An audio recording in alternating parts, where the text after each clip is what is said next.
What is going on, guys? It is MurderInc here, back with another champion spotlight video. Today we're going to be talking about Genzin. He is part of the new Shadowkin faction. Really excited to show him, so let's get into it. Talking about his aesthetics first, and I'm going to see if I can give you all the information you would need based on my testing to make sure if you do pull this champion, you know exactly how to use him, how to build him, to improve your overall success for account progression.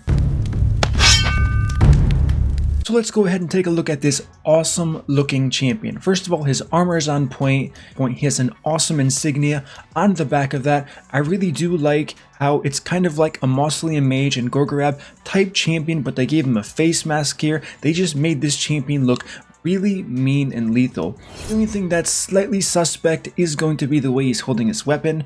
As people know, people from kind of Eastern Asian influence are known for having the sharpest swords in the world, and the fact that he's holding it with his hand on the blade is, like I said, a little bit suspect. However, overall, great looking champions, and I really look forward to showing you his animations and what his skills do. So let's head straight there. Alright guys, so the first skill we are going to be talking about is Flowing Cuts. Attacks one enemy 3 times. Each hit fills this champion's turn meter. You're going to see this theme among all of his abilities where he's constantly gaining turn meter, and it's so strong. Let's go ahead and see on 1 speed what Flowing Cuts looks like. Okay, so a nice and swift hit. This is supposed to be a 3 hit, but his damage is actually insane. I'm really excited to show you how much damage this guy does because of his roll and how everything kind of goes full circle. This is a brilliantly made champion.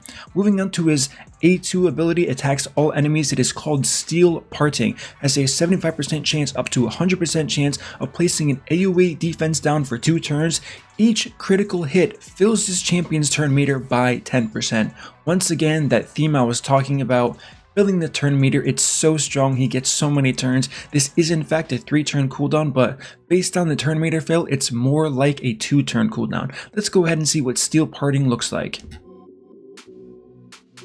Okay, so we have this typical meteor shard into the ground here. It's pretty common with champions like Grohawk, and there are definitely a few more. I believe Padma has one as well, so nothing too new there. However, it definitely slams. Moving on to the A3, Fated Vengeance. This is a 3-turn cooldown. Attacks one enemy while ignoring kill buffs and shield buffs. So very strong right off the bat. Can ignore swift parry, can ignore shield buffs when people stack shields on Chris or through shield set. Fills this champion's turn meter once again by 30%. Fills the champion's turn meter by 60% if the target has 50% HP or less after this attack. And I can tell you for a fact, based on seeing his damage, they will always be 50% or less if you gear him properly. Also decreases the cooldown of Steel Parting and Fated Vengeance, being the A2 and the A3, by 1 turn if this attack kills an enemy, which once again is very likely unless you're doing the end stages of the Doom Tower, but still it's very possible to one-shot those champions as well. So let's go ahead and see what Fated Vengeance looks like. Okay, another absolutely brilliant animation, kind of like Gentoro that I did talk about in the Gentoro Champion Spotlight video. He has this shadow come out of himself. It is red and explodes in blood at the end. I really love these new animations. I cannot say that enough. Moving on to his passive, this is called Bushido. This is something that's a little bit interesting. I'm not really sure how this fits in anywhere. This seems like kind of a, I hate to say it, but a filler passive. Increases this champion's speed by 10 and resistance by 50 if there are fewer champions on this champion's team than the number of enemies on the enemy team. Now I'm going to show you an example of how I kind of use this to my benefit later on when we do some testing. But what I'm doing in that specific instance isn't going to be as ideal. You're going to see what I mean when we get there. I don't want to spoil anything just yet, but my overall view on this is, if you did want to use this guy in Spider, you can. He's going to get a ton of turn meter since this defense down fills it by 10% for each champion. He's pretty much going to go twice. However, he does so much damage that, I don't know. We'll see how it goes. I'll probably, even though it's not planned, go into Spider just to test this out and see what the deal is here. So with all of that being said, I can say I'm absolutely excited about this champion. There's so much he can do, so much he offers. He is that defense down roll, so he kind of reminds me of a Stag Knight. However, this guy is like a next level Stag Knight. While Stag Knight does have decreased speed on him, this guy has enough turn meter boost to actually be more beneficial than decreased speed. He has a triple hit on the A1, so overall an absolutely brilliant kit. Now let's go ahead and move on to my gearing advice, how I personally geared him in masteries, and all of the good information you want to know if you do plan on building this champion.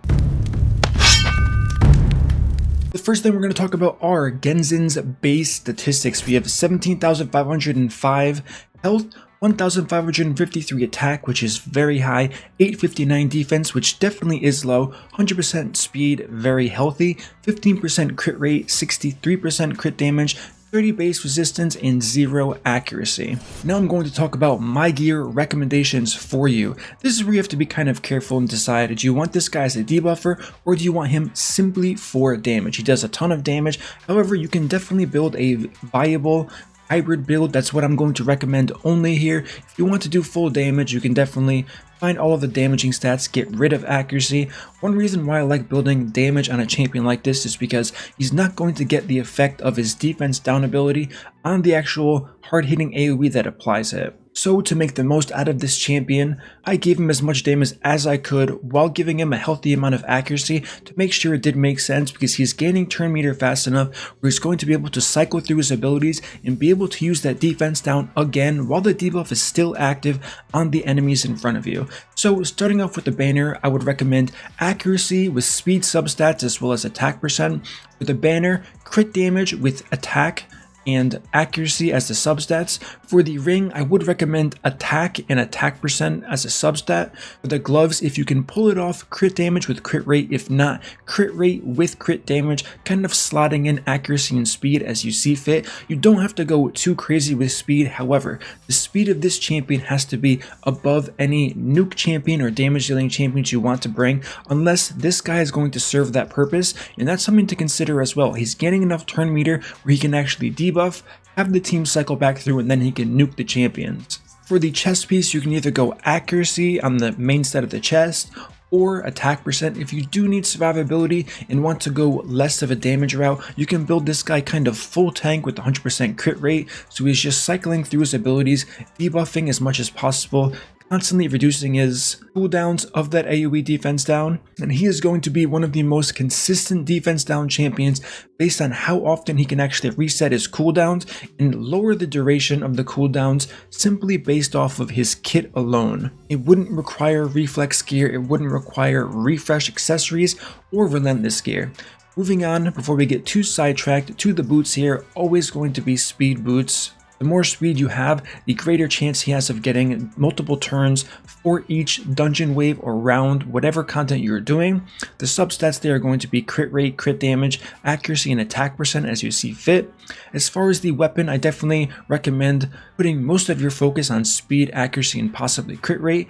For the helmet, attack percent, HP percent, or defense percent. And finally for the shield, filling out the remaining stats of crit rate, crit damage, whichever you need more, then finally accuracy and speed once again. Moving on to the masteries, this one is pretty straightforward, however it's quite different than the other champions.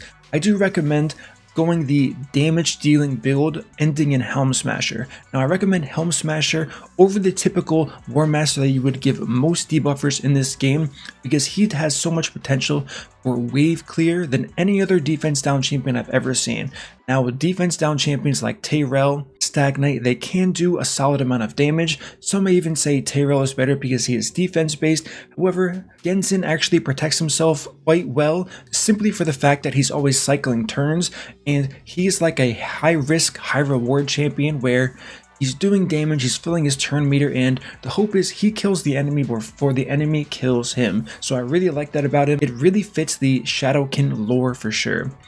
The next tree I would recommend is going to be the support tree, going down that side all the way to extending the defense down buff, so he is cycling through fast enough even without this mastery, then he's hitting the target with the AoE again, while his original defense down buff is already applied. Now if you really don't have the gear to swing this, you can go defense tree and support tree, building full survivability with 100% crit rate, like I said, to make sure he's cycling through, and it will do just as fine. That's going to be a early game to mid game recommendation and not an end game one. End game, it's going to be all about damage and speed for sure. Now let's go ahead and talk about how I geared this champion here. As you can see, I have 3 cruel sets, and the total stats are 35,000 health, 5.4 thousand attack, 1.6 thousand defense, 204 speed, 101 accuracy, 279 crit damage, and 261 accuracy.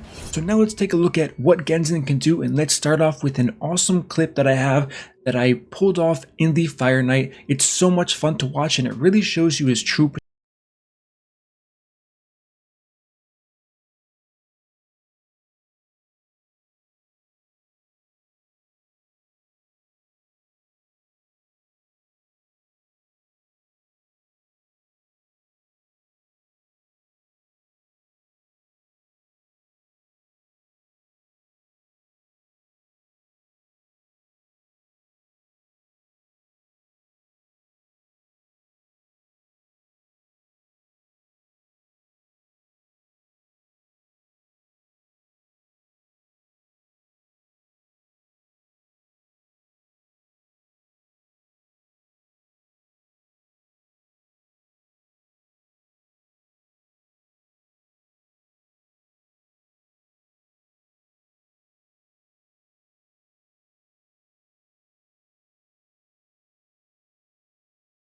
Your eyes are not deceiving you, I promise. You are seeing 3 champions in Fire Knight Stage 20. Starting off with Lissandra as leader, we have Genzin on the right, and finally Tomb Lord. These 3 champions together are able to successfully go through Fire Knight 20 with ease. It's a ton of fun to watch. You can just see Genzin popping off, doing insane amounts of damage, even before he places that defense down on the enemies. What we have from Tomb Lord is pretty much just poisons and securing the deal once we get to the Fire Knight, making sure his turn meter never gets too high here. But even if the second wave champions, like we see, do get the defense up, I believe it's a cocoon ability, Genzin has no problem just one-shotting them with that A3 ability, further reducing the cooldown. The only thing to keep in mind is sometimes it's a bit tricky when you actually get to the Fire Knight and his shield.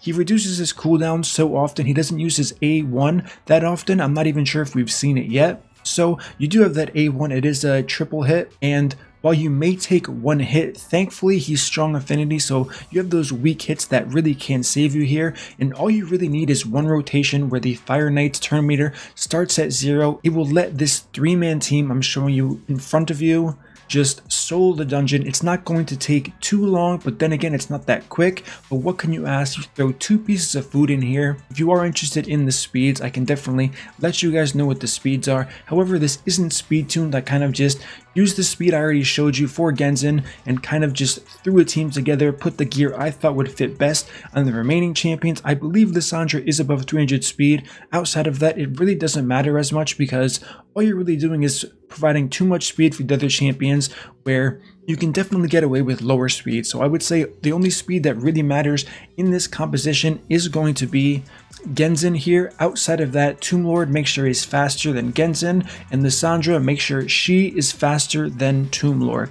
Outside of that, you should have no problem soloing if you wanted to, or you can use these 3 champions or any 3 champions with Genzin in your Fire Knight team, and you're going to see amazing success. So as we can see, we are just over 2 minutes on this run. Genzin doing fantastic damage. So now what we're going to do is we're going to head straight into the arena and see what he can do there. Alright guys, so the first team we're going to test this against is going to be Arbiter, Xavia, Madame Ceres, and Gergo.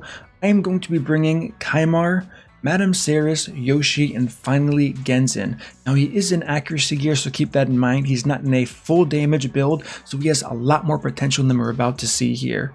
However, I'm pretty sure, based on the champions we're facing, there is no Duchess, that we're going to be able to kill them rather quickly here. So Yoshi's going to go place that attack up and True Fear on them since Arbiter is part of this team. Then we're going to strip these debuffs here, move it onto 1-time speed, and let's go ahead and use this A2 and see if we can one-shot them fairly easily. Well over 100,000 damage per target with attack up and that defense down. You'll love to see it. This guy is mean, his animations look amazing, and he's going to be an awesome nuker if you choose to use him. But one thing you weren't able to see since he did kill them, his turn meter was extremely high. After this hit, he got a 40% boost total from hitting and critting all of these champions here, which lets the next round of cycling prove to be even more effective. Alright, so let's take this team for a spin like we said against a tankier team and see what happens here.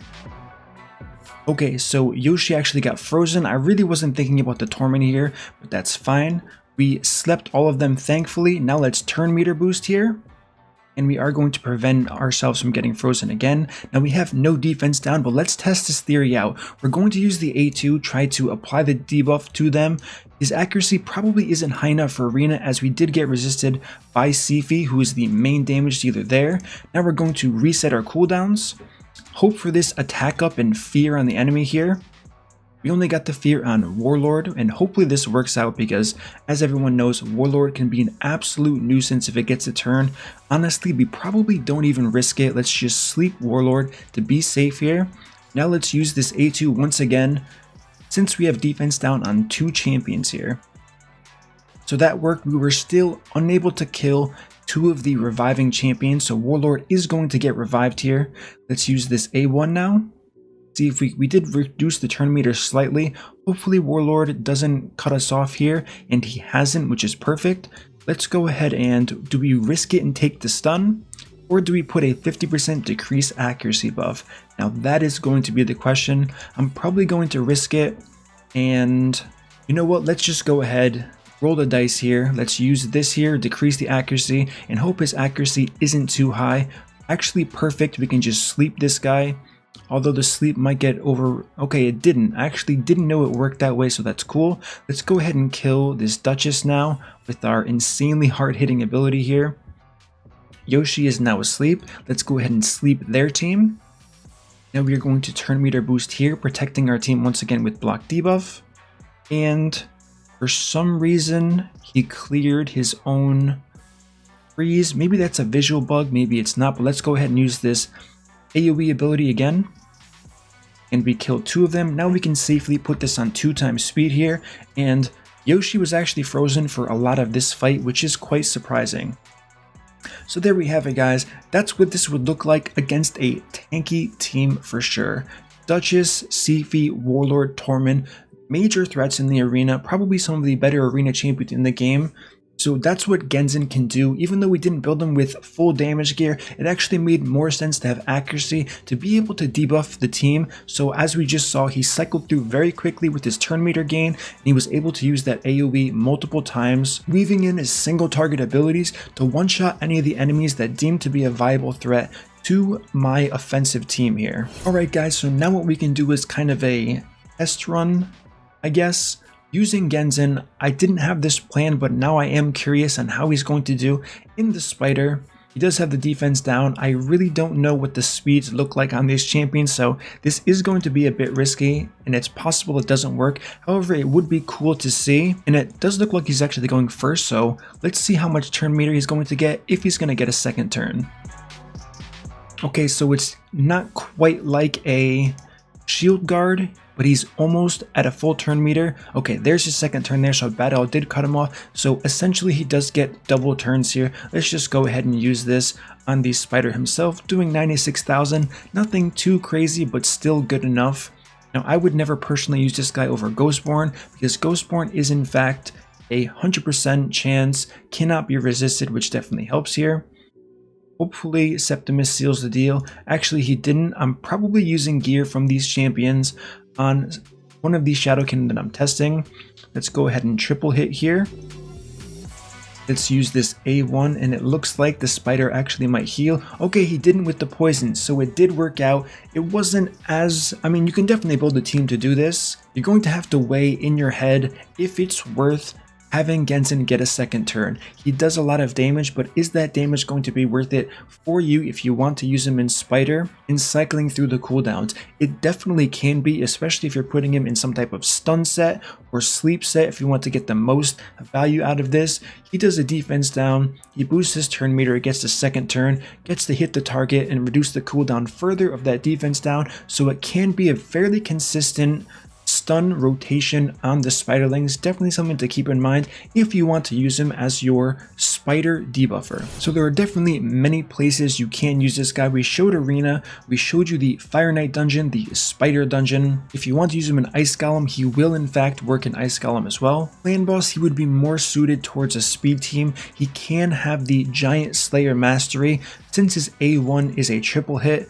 With a counterattack team, however, he's going to boost his own turn meter, so it's going to be hard to keep him in sync with him boosting his turn meter so often, probably burning through all of the defensive cooldowns and eventually him dying quite early. We haven't seen what the Faction War Crypt is going to look like for the Shadowkin, so that's something to keep in mind as well. However, based on the fact that he has an AoE defense down, it's pretty safe to assume that he's going to play a vital role in the faction wars when you want to clear all of these stages as quickly as possible. And finally, Doom Tower.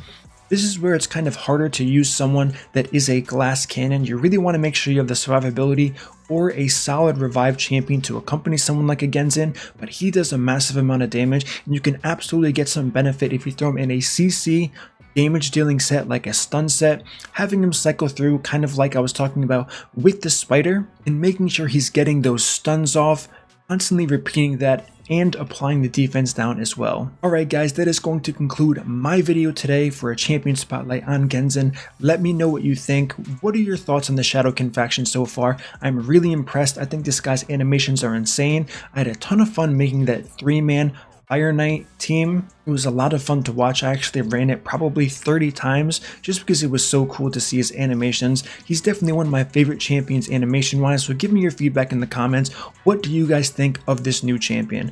As always guys, if you enjoyed this content, don't forget to subscribe, turn on the notification bell so you don't miss my next upload, and I will see you all in the next video.